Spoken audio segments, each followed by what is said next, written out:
Well, good day, everybody. I'm Russ Reed, and I'm the principal investigator for Beta Skills, which is Biomedical Emerging Technology Applications. And I'm delighted today because we have Dr. Todd Smith with us, who is the Chief Technical Operations Officer for Digital World Biology.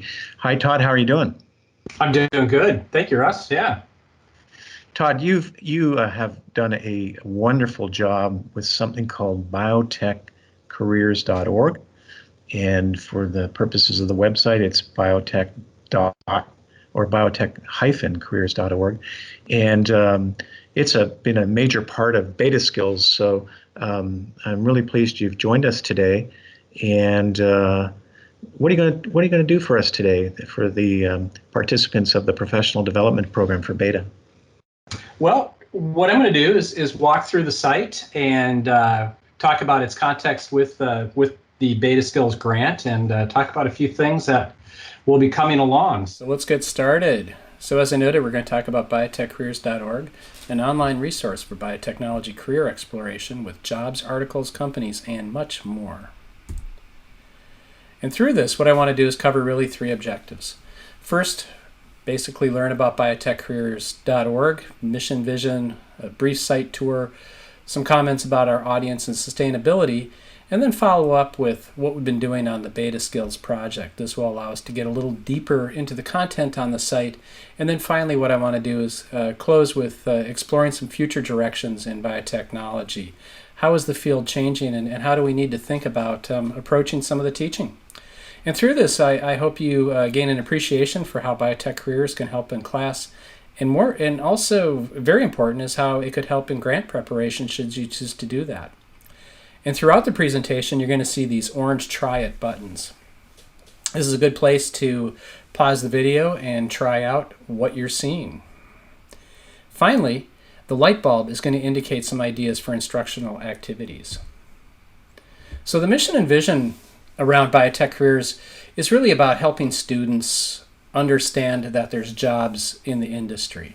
You know, we think people don't really necessarily go into science and biotechnology in particular because they don't know jobs exist. And so the site sets out to dispel that myth by focusing on entry-level jobs for especially students coming out of two-year programs. And ultimately, what we'd like to do is be the go-to resource for helping educators and employers increase student interest in the industry by communicating the diversity of opportunities and excitement about the industry. And so we do this through job descriptions and blogs and videos, along with internship and job postings. We have day-in-the-life interviews with technicians working in the industry, and then the largest freely available of directory of biotech employers, organized around a very rich vocabulary of terms that really capture a lot of what makes biotechnology cool. I like to open with the front page. That's always a good place to start. The site began in 2012, and it was really the inspiration of Dr. Sandra Porter and Linnea Fletcher around the observation that there weren't very many good career sites that dealt or presented information at a technician perspective. And so with that, and some other resources, they got to work developing the first site. And since then, it's obviously grown immensely, in particular by adding a company database that provides location information, because one of the things people really wanted was to know what companies were in their area. So the site content is organized by a series of landing pages, and those you can get to by using the top navigation bar that has some basic links, the first being to the careers page, where we talk about careers in biotechnology. We talk a little bit about education and education levels. We talk about entry-level jobs, and then we link out to some of the other pages, like the job areas page. The job areas organizes entry-level job information into higher categories about biotechnology. So agricultural biotechnology is going to have a series of jobs associated with it. Animal biotechnology, biofuels, biomanufacturing, to mention a few. We'll get into how much is here in a minute. We also have an employment page. On this page, you can go and look at a map of the employers throughout the world that have career pages on their site. We have people contributing jobs to us that we feature in this page. And then in the lower panels, we allow you to search by city for companies that may have career pages. And so it's important to note every time we put a company into the database, we also get its URL. And from that, we can go visit those companies and see a little bit more about what they might have on their site. We also have blogs. Blogs are stories and articles that we write about the industry. Sometimes they're contributed. They can also be things like classroom activities for exploring biotech careers. So, some examples of how you can use the site in your classroom. The profiles are stories that have been contributed by alumni of biotech programs throughout the country. So these are day-in-the-life interviews. We have the student sign a photo release, get a photo release from their employer, and they'll take some pictures of what's going on in the lab, and then they answer some questions that we use as content for the page. We also have videos about working in biotech, about the biotech industry, and sometimes videos that are advertisements for the site, like About Biotech Careers was a video we put together for the ATEPI meeting to show off some of the capabilities that are in the site. And then finally, the Biotech Employer Database. As I mentioned, it's a large database. It has over 8,400 potential employers engaged in 533 business activities when I took a picture of this page, located throughout the United States. And you can navigate to these companies and employers in a lot of different ways that we'll see in a minute.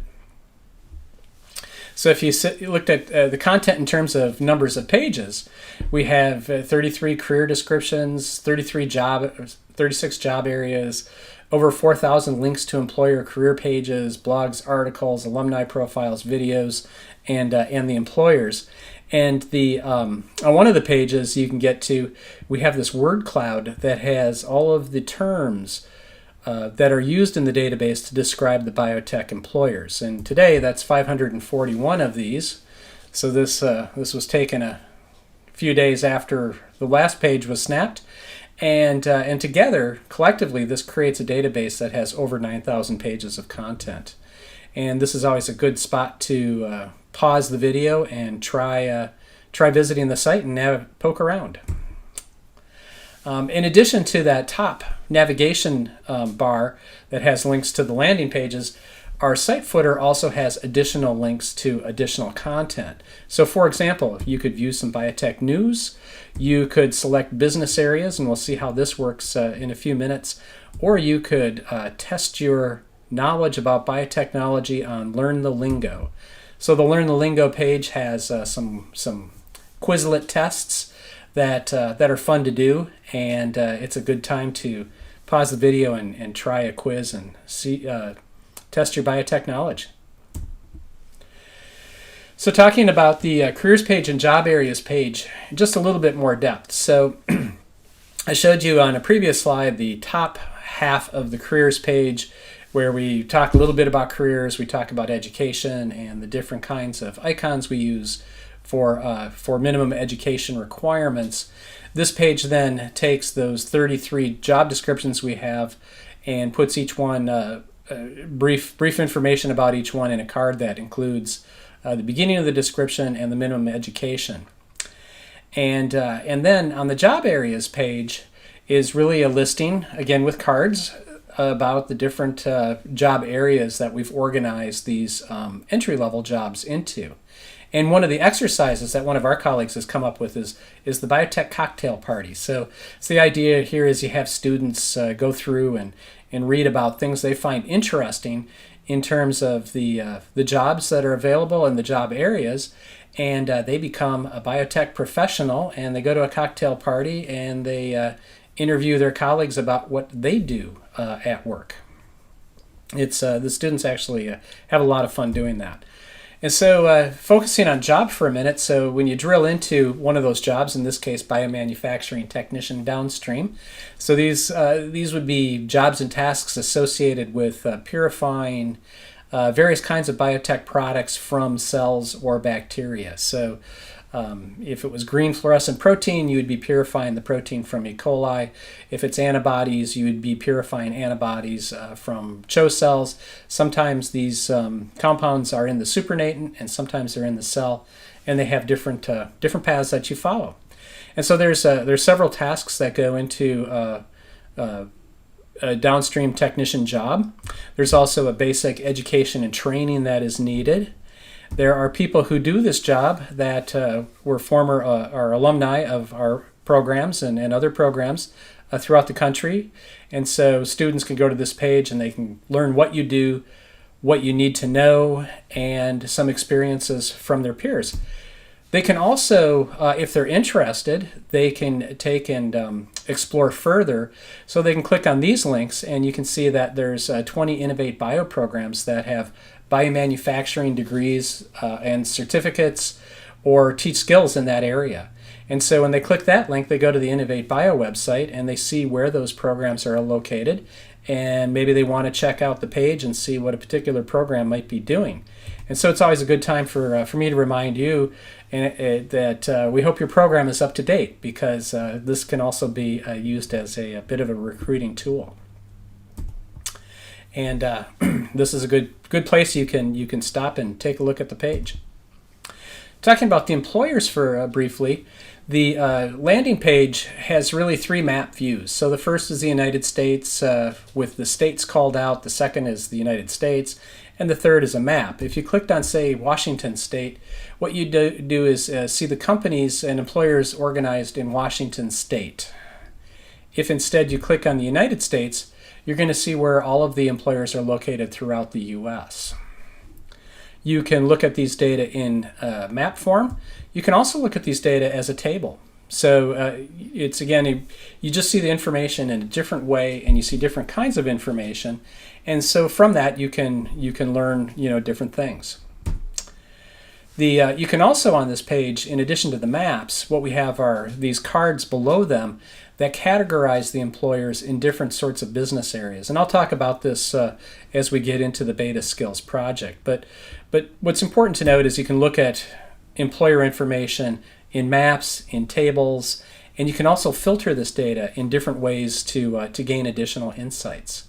So I encourage you to give it a try.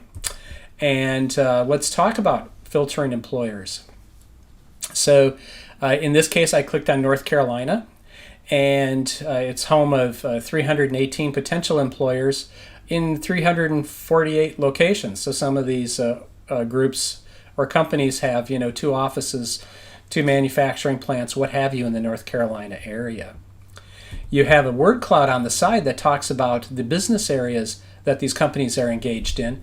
And in North Carolina, the top category is small molecules. And that's has to do a lot with North Carolina's relationship with the pharmaceutical industry. There's a lot of pharmaceutical manufacturing in the state.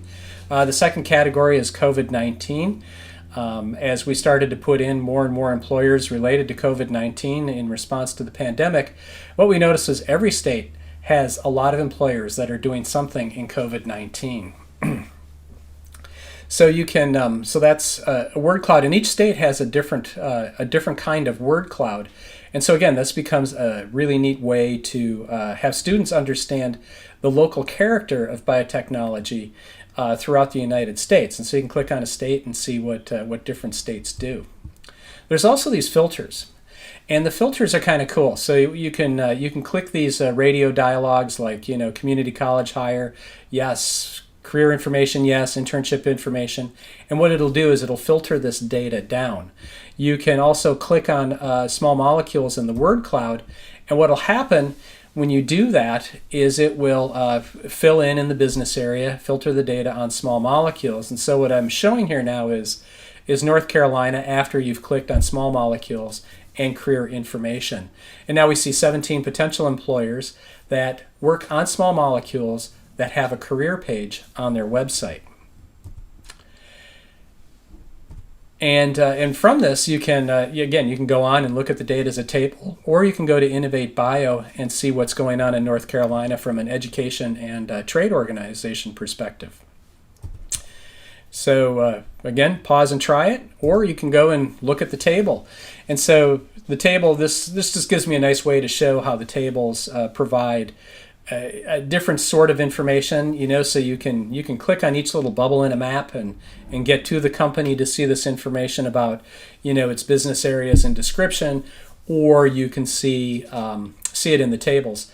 And it's a good opportunity to also point out that the business areas, when we have these, each employer can have one or more terms. And you can see in this table that some employers have one term, some have two, some have even three terms, like Ag Biome. They work on microbiome and synthetic biology, whereas advanced animal diagnostics, we've tagged them with Ag Biotech, animal care, and veterinary. Just to, animal care, veterinary can be a little bit redundant, but there you have it. So they have three terms. The other thing you can do is when you click on a company, you're going to come to that page, and I'm showing Pfizer here because I like to call out the career pages. So as I noted, we have over 8,000 employers, and half of them have a career page on their website. So with the information in the database, we can go out to these companies, these employers, and we can ask a question about their website, about what kinds of pages are there. If we find career pages, we capture those links and we put them into the site. And Pfizer is really a nice example because it shows for some of the large companies how rich their career pages can be. And it's a really neat instructional kind of tool that you can use with your students. So it gets a yellow light bulb, and here you can go to Pfizer, you can click careers and see what positions they might be hiring for. But you could also click a link about working here, where they talk about what it's like to work at Pfizer, or down below there's tips for interviewing at Pfizer, their hiring and recruiting process. So it's really nice is they speak about how to get a job in the industry. So by going through these things, students can learn more and hone some of their soft skills in terms of interviewing.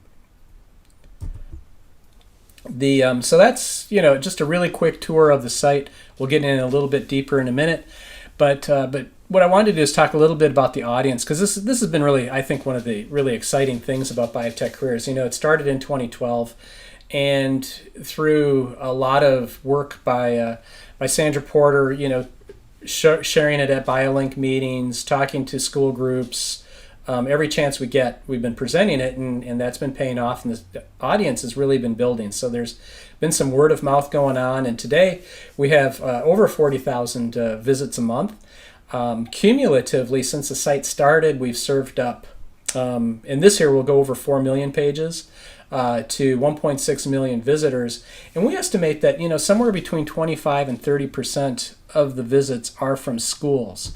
And I'll show you how we come up with that. But first, let's, audiences by year. So, cumulative always goes up. So how has it looked as we've looked at the year-by-year data? And you can see there's been a really nice, in general, upward growth trend. The visitors are in the dark blue, and the pages are in the light blue. So, on average, people look at, 2 to 3 pages. And this year, we're expecting to serve probably over 1 million pages. And we could cross 500,000 in terms of the number of visits that the site has.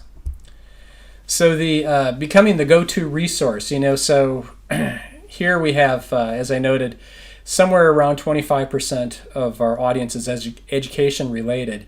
And we figure that out by 2 ways. One is we look at usage patterns. So, as a baseline, we can look at learning management system referrals. So these are your classroom, Google Classroom, some Microsoft tools, Canvas. When people visit, we know what tool has referred them to the site. Sometimes, in other cases, it's a direct link, and so it's not Google, it's not a referral. It's direct, and what you can see is that there's this summer lull, the winter lull that kind of show the holiday seasons for schools, and so that pattern, putting that together, we arrive at that 25 to 30%. The other half another half is what we call the biotech curious. So these could be job seekers, these could be people that have a interest in the companies. And so unlike the education pattern, what we see is where you have direct links or referrals, we have people coming to the site by organic search. And so on Google, we Google very well. So if you do biotech careers, we're going to appear very high on a Google search, and that organic search traffic continues to grow. And then if you said, okay, so what pages are they looking at? And we have a way in Google Analytics to filter the data by employer-related pages. You can see that a lot of that organic search is looking at companies in different ways. And we can also see who's exiting to career pages in terms of numbers, not like who, these kinds of things. So, and one of the things is with our keywords and the way we've constructed them in the site, we end up in a lot of Google searches on the first page, very high up on that first page, and so that's been very good for us.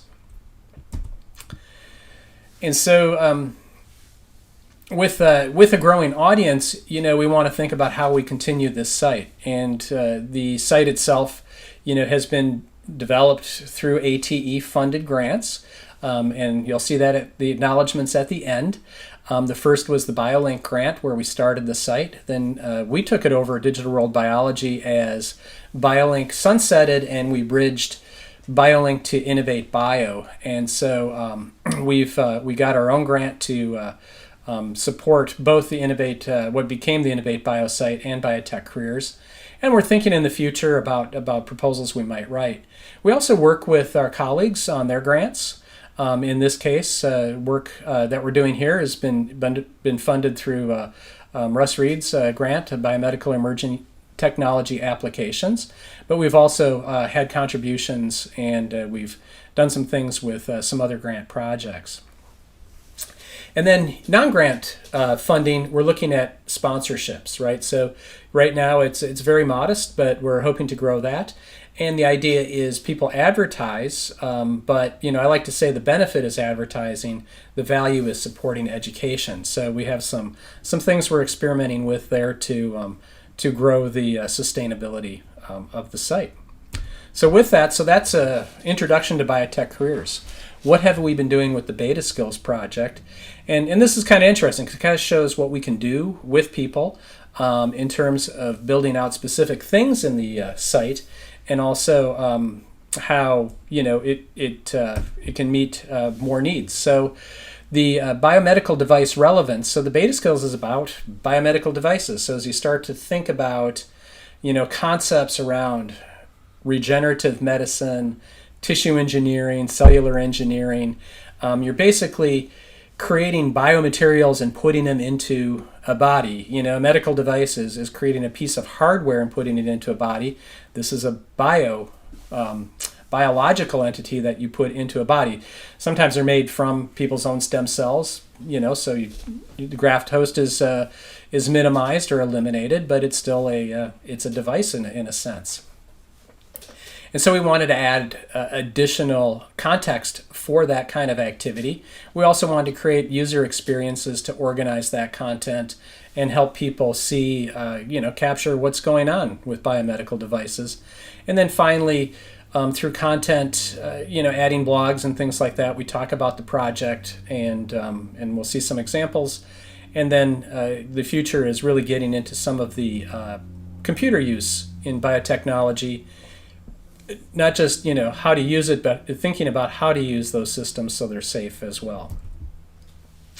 So as an example, going back to that career landing page, we have biomedical devices. So we created this card, and really what we did when we created that card is we created a tool in the system so that I can aggregate terms together and see them on a page. So we have 541 ways to look at individual term pages, but what we wanted to see is groups of terms together, because when you think about biomedical devices, it's really a collection of things companies do that fit into this particular space. And so we built this tool, and we have 1,200 employers, so a good fraction of companies working on these kinds of things.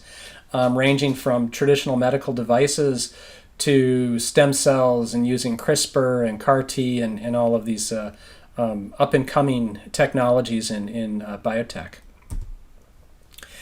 And then from that led to an extension, if you will. Well, if we could aggregate a few terms, wouldn't it be interesting? As I noted, when you look at an employer, it can have multiple terms, right? So we have some with just one, but we have a lot, most employers have two or more terms associated with them. So if we think about like vaccines, right? So companies that work on vaccines, well, a lot of them today work on COVID-19. Not a surprise, right? Many of them are working on these things in university settings. A lot of vaccines have to do with antibodies, biologics, various other kinds of protein-based therapeutics. Some of them are working on immunotherapies with those vaccines. So there's all these different areas that they work on. And with vaccine companies, that's 118 other areas. So this word cloud gives you the frequency by the size, and then we also put the number in. And then you have the map down below with 282 employers and 511 locations. And so you can filter that data. And this is, a good thing that you could have students do is pick a business area and then look at the related areas and kind of get a sense of how things fit together in biotechnology. What kinds of things go together with various categories. You can also on this page click on one of these links, and what it'll do is it'll filter the data on that page so that we can say, oh, what companies work on both vaccines and COVID-19? So this is a way just to reduce that list to those two terms. And you can see there's now 163 employers. And then you could filter this data more. You could say, well, which ones have career information on their website, or which ones have internship information, or which ones are in the United States.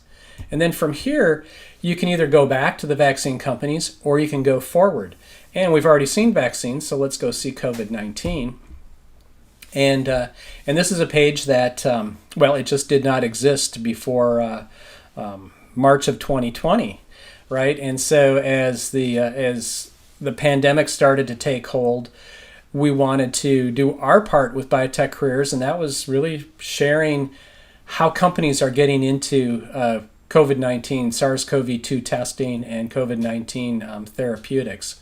And so we started tagging companies in the database. We started looking at some of the other news sites and adding more companies. And today, we've gone from zero in 2020 to nearly 600 companies. So 600, almost 10% of the industry has set up some program to work on COVID-19. And as we noted earlier, it's not a surprise that most of them are working on vaccines, but we also have the diagnostic companies and the EUA, this is emergency use authorization. So these are companies that are, licensed by the FDA very quickly to do tests in the United States.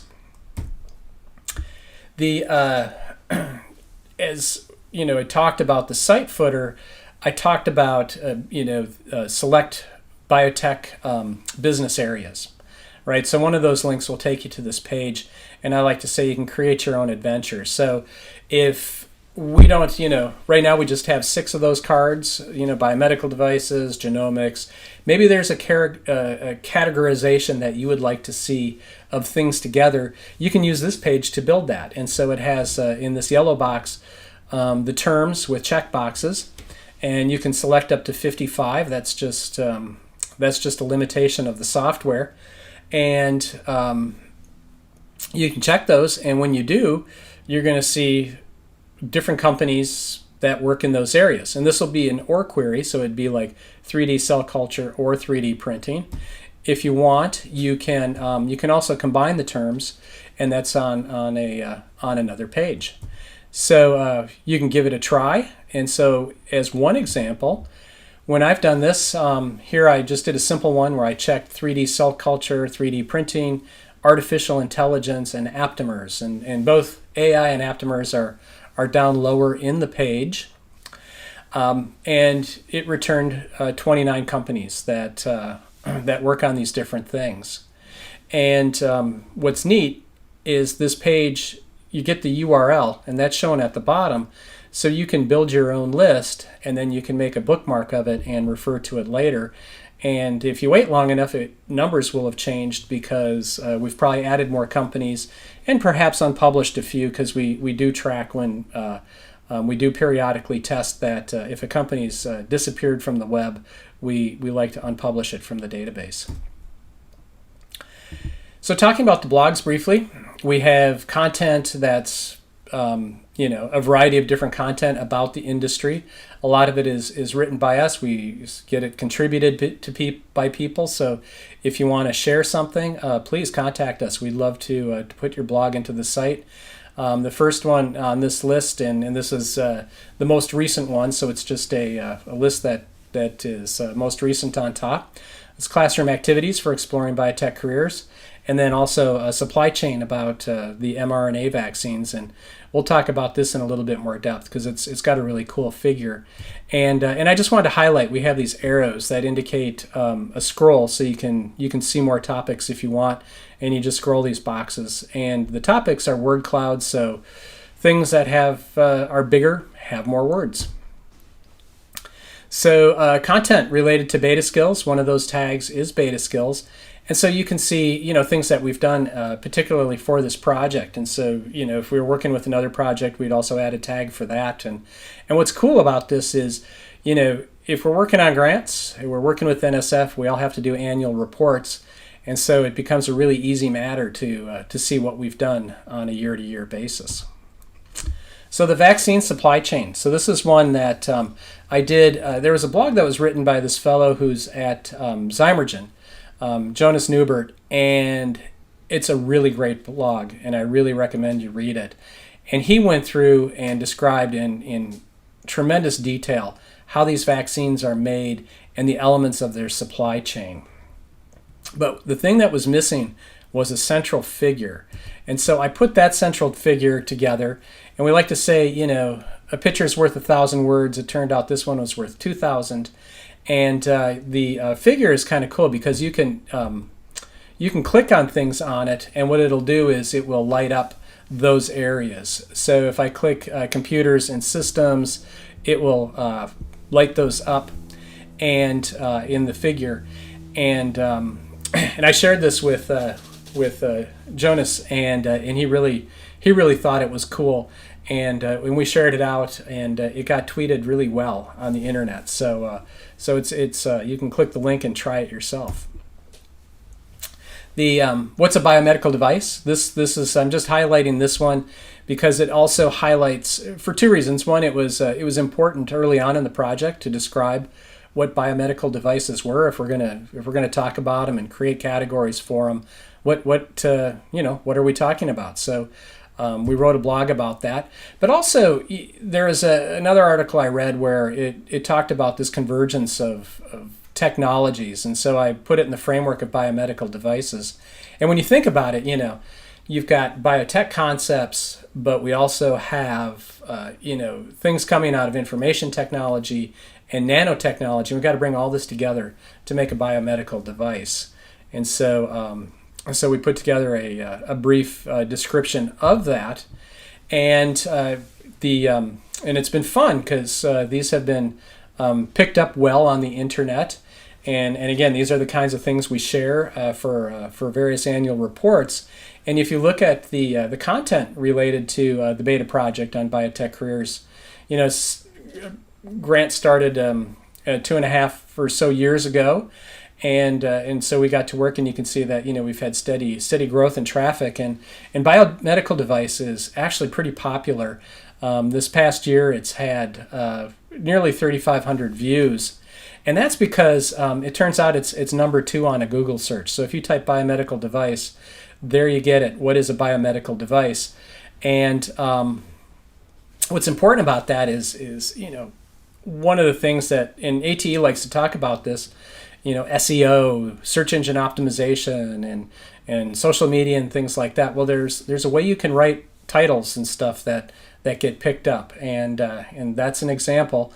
The vaccine one, this is an example of what can happen if you get picked up on Twitter.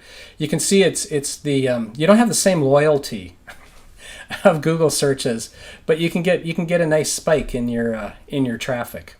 And like I said, this all goes into annual reports and it's data for future grants. So this is coming back to now cyber and cybersecurity, and you might have caught me trying to advance the slide and do the highlight because I was trying to do this. And so this is just showing you an example. If you click on computers and systems in our interactive figure, what you're going to see is parts of the supply chain that are related to computerized systems.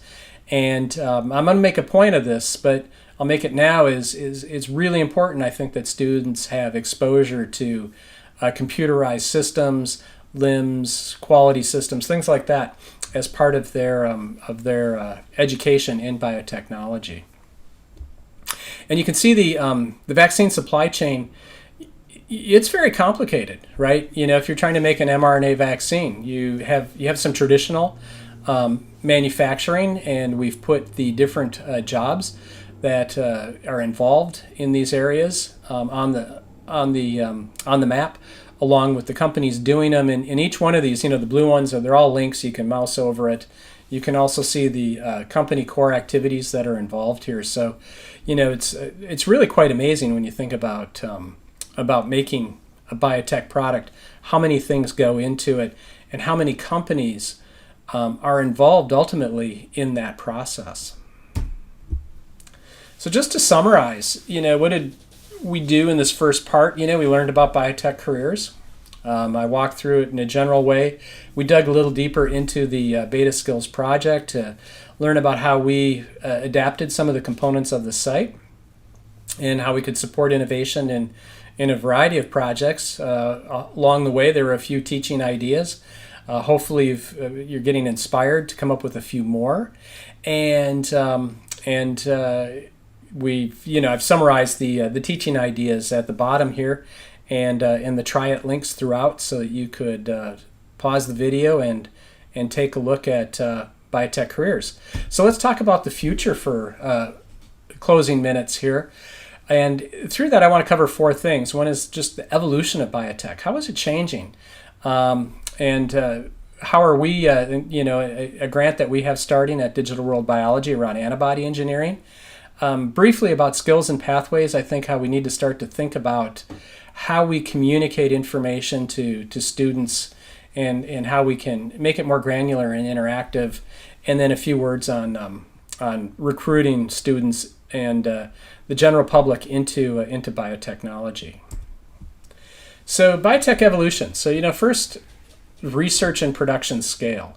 We always think about scale as something that increases, but in biotechnology, we're really, one of the elements of scale that's really changing the industry is the miniaturization. We're getting devices that are smaller and smaller and smaller.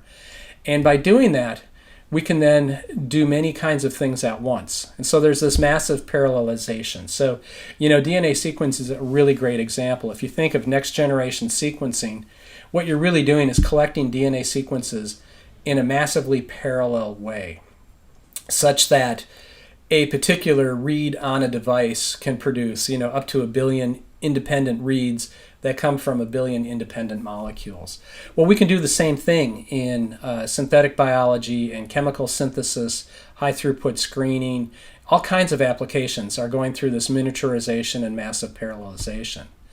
And so what that's led to is the concept of being able to do individualized therapies, right? So if you think of CAR T and some of these stem cell therapies, we're taking materials from a patient, we're manipulating them in the laboratory, and we're putting them back into that patient.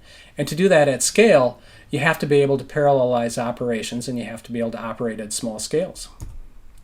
And and it's not just therapies. There's tremendous application diversity going on.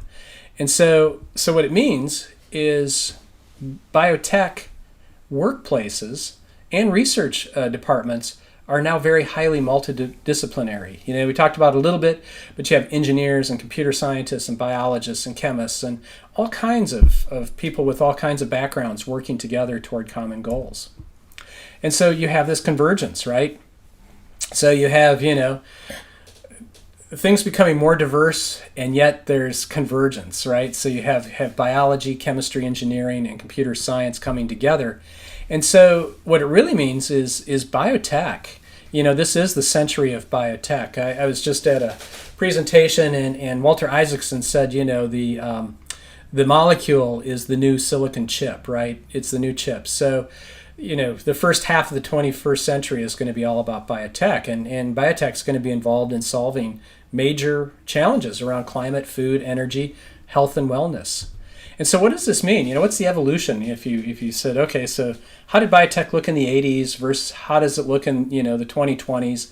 Genentech started in 76, so we'll say biotech started around 1980. And it was a really biomedical focus, right? It was expensive, you needed high capitalization, and so it was very natural to think about, biomedical, right? Insulin was one of the first products. It used concepts of industrial microbiology.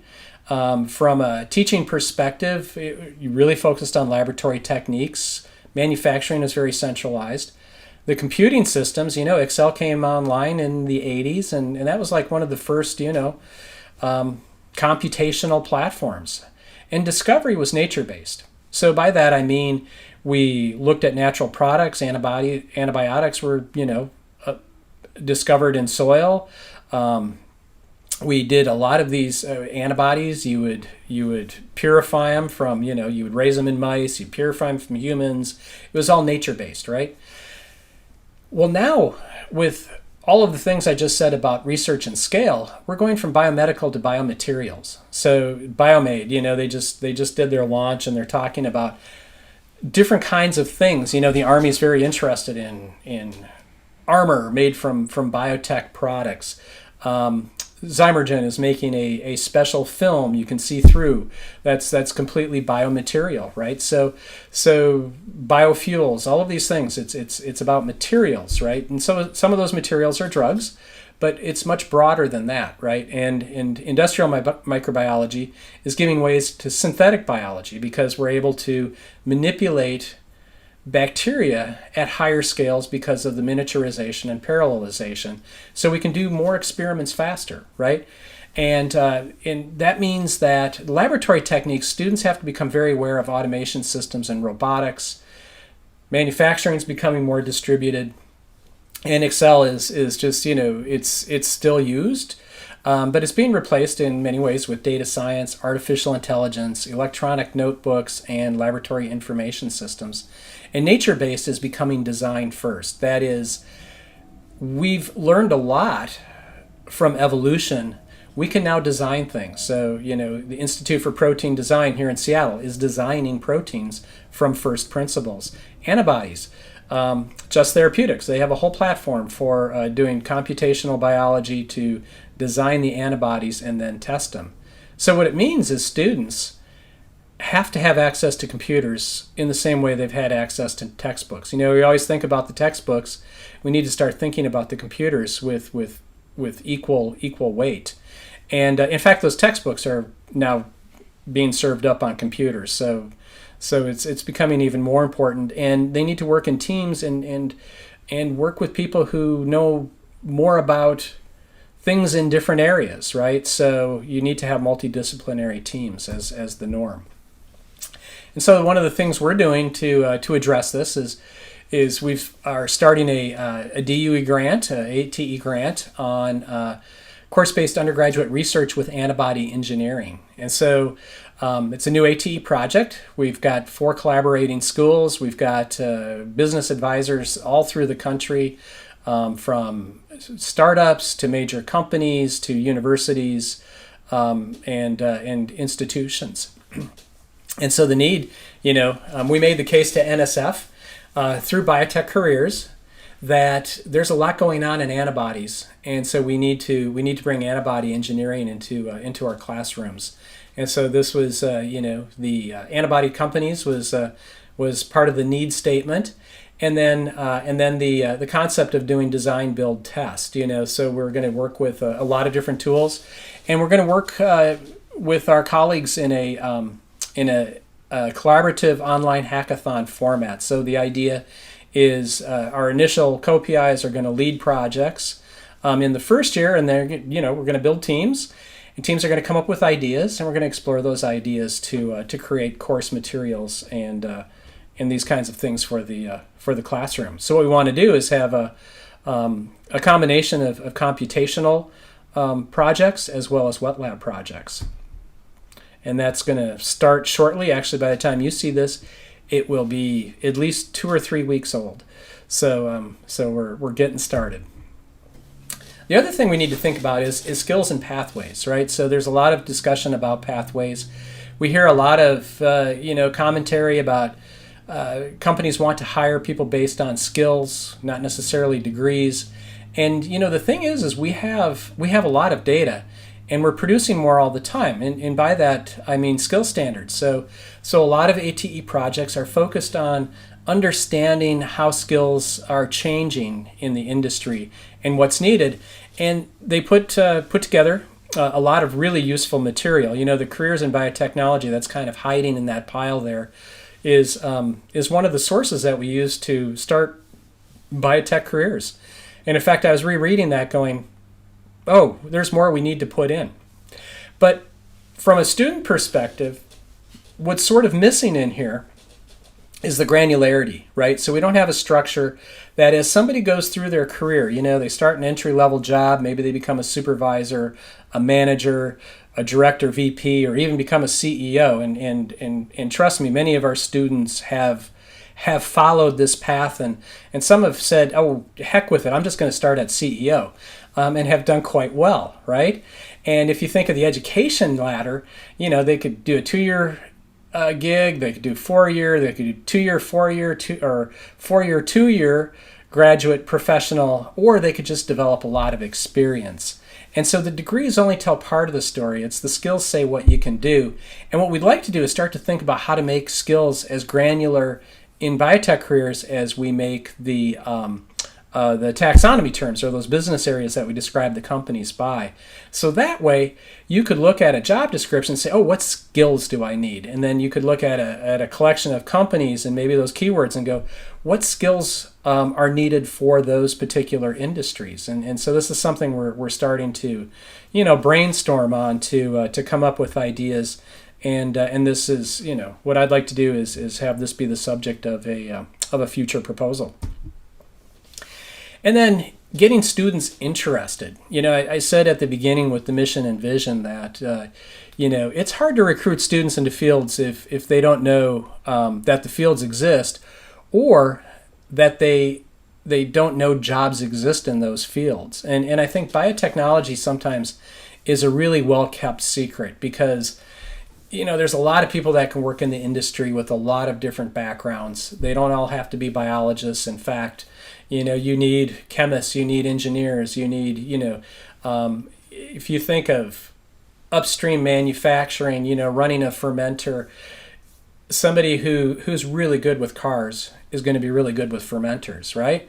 So there's a whole opportunity here to I think expose people to what's going on in the industry. And so one idea is one is to increase awareness through biotech careers. And so if we can keep that traffic growing, we're just always taking steps toward that. But the other is thinking about games that can model real world situations, because this can really start to engage students and their instructors in terms of the things that you could start to do in the industry. So that's something we're exploring, and we have an active supplement on the current grant to begin exploring games. So more will be coming on that in the future. So, so how could you get involved, right? So this is professional development. So thinking about what you could do as you're listening to this presentation is one. If antibodies excite you, we're going to be having hackathons. The first one will be in January of 2022. So the planning and development is going to be happening this summer and fall. You could, as we start to think about these skill taxonomies, we'd love to get help in that.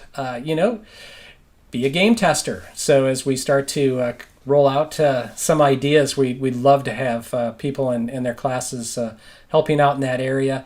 And then we always need stories. Your story could be a great story because, teaching is a biotech career, I'd like to add. And, and then tell us about using biotech careers in class or developing an ATE proposal. I think these would be really wonderful success stories to share with ATE and with the community. And then the Innovate Bio, there's a monthly newsletter, there's a lot of webinars. And so, just keeping current is also a great way to be involved. And so with that, just want to thank you. This is a virtual presentation, asynchronous presentation, so you can look at this slide as long as you want. We've, a few resources to share, the websites that were covered in various ways through the talk, some links to some specific things on biotech careers, and then, of course, to just stay current with things going on. You can follow us.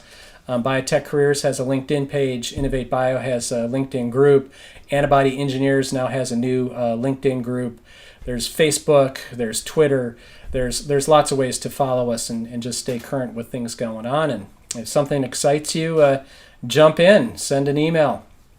And then I want to thank our funders, NSF, and in particular, the National Center for Biotechnology Workforce, which has the grant that's bolded there for the Beta Skills project.